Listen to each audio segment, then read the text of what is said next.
షిప్లోకి వెళ్ళి seize the ship అన్నారు. ఆ సీజ్ ద షిప్ ఏమేమి ఎక్కడున్నాయి? ఓడలోంచి దింపారు కదా, దింపిన బియ్యమేమైనాయి? పోని ఆ బియ్యం ఎక్కడెక్కడి నుంచి వచ్చినాయా అని చెప్పని వెనక్కి లెక్క చూస్తే 120 మంది దగ్గర రైస్ మిల్లర్స్ దగ్గర నుంచి వచ్చినాయి. 120 రైస్ మిల్లర్స్ నుంచి ఈ 31 గోడౌన్లోకి ఈ 22,000 మెట్రిక్ టన్నులు పెట్టారని చెప్పని ఇదంతా ప్రభుత్వ రికార్డే, నేనేది బొంకట్ల. ఈ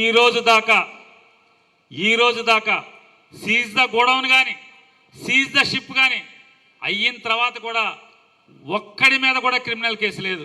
నా ఒక్క రాష్ట్రంలో నాకు ముందు లేవు, నాకు తర్వాత లేవు, నా మీద ఒక్కడి మీద తప్పితే ఎవడి మీద క్రిమినల్ కేసులు లేవు.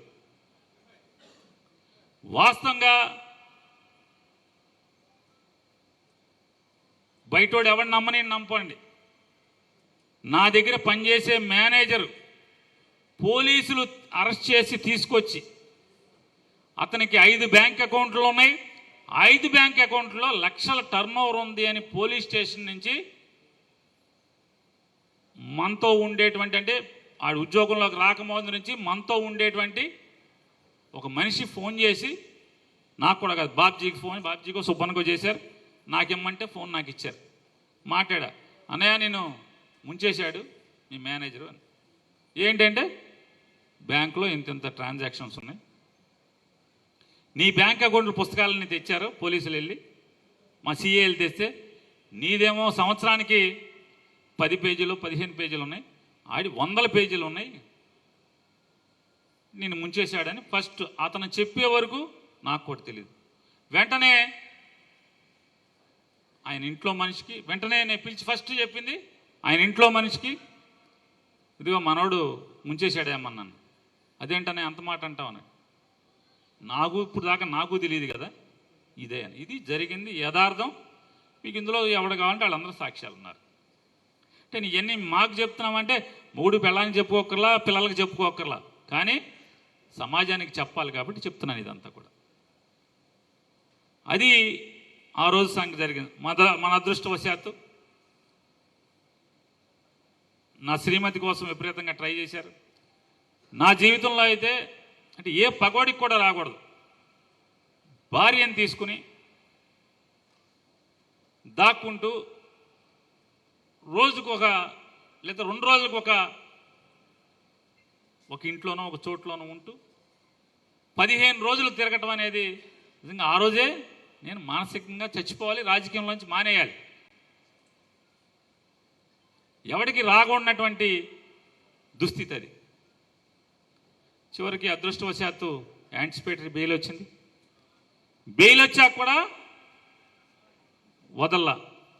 జనవరి 1 తారీఖున నా భార్యను పోలీస్ స్టేషన్కి పిలిచి 4 గంటల పాటు ఇష్టం వచ్చినట్టు మాట్లాడాడు సిఐ గారు. రోజు ఇది నడుస్తుంది, దీనికి సమాధానం చెప్పే రోజు, వాతకి 10 వాతలు పెట్టే రోజు ఖచ్చితంగా వస్తుందనే ఊరుకున్నా నేను.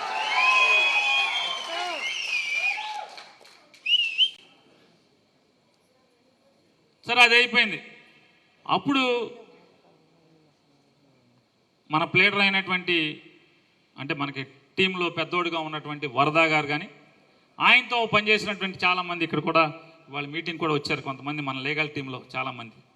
వీళ్ళందరూ కలిసి నాతో చెప్పింది,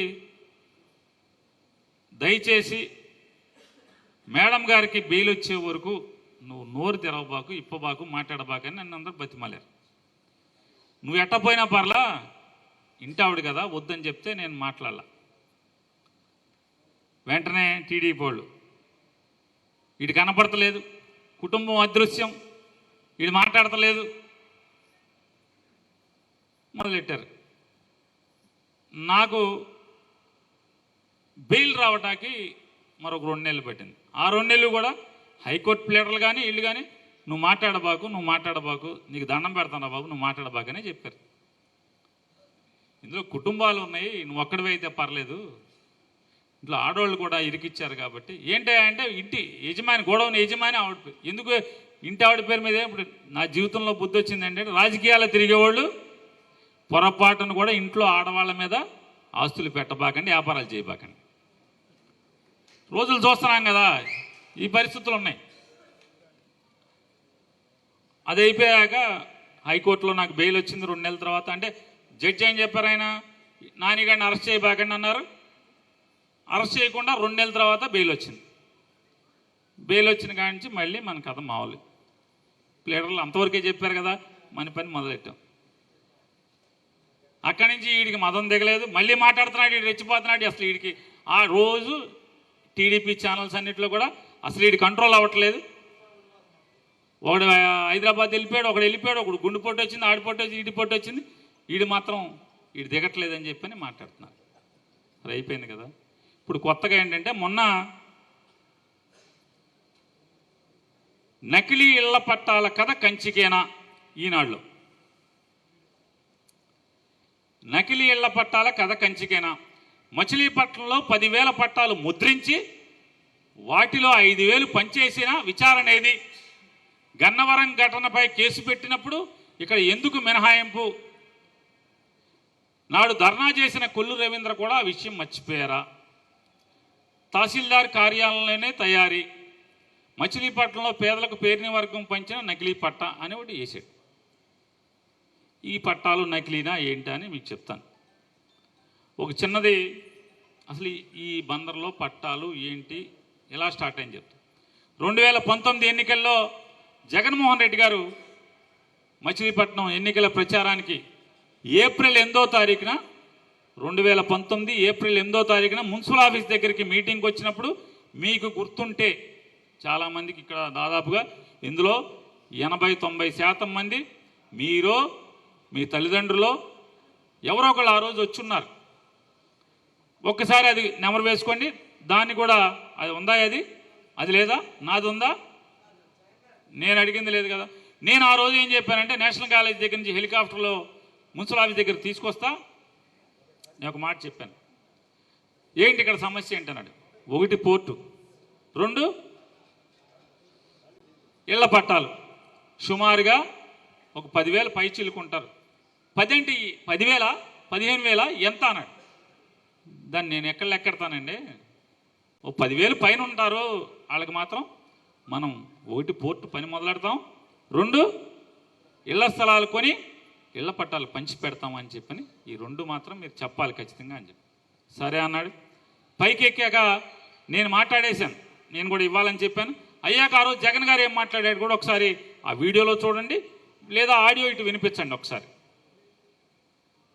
జగన్ గారు ఎలక్షన్కి మాట్లాడింది ఒకసారి వినిపెట్టండి.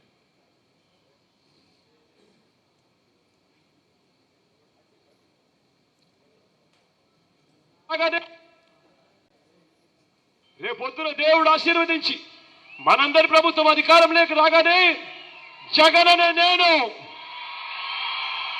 మీ అందరికీ హామీ ఇస్తా ఉన్నా.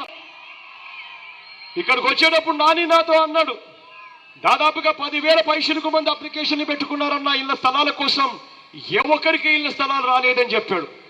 మొత్తం నేను చెప్తా ఉన్నా, 10,000 మంది అన్నా ఉండని, అంతకన్నా ఎక్కువ మంది అన్నా ఉండని, మొత్తం అందరికీ కూడా మన ప్రభుత్వం రాగానే అందరికీ ఇళ్ల స్థలాలు ఇస్తారు అని చెప్పి కూడా చెప్తా ఉన్నాం. ఇళ్ల స్థలాలే కాదు, ఇల్లులు కూడా కట్టించిస్తారు అని చెప్పి మీ అందరికీ కూడా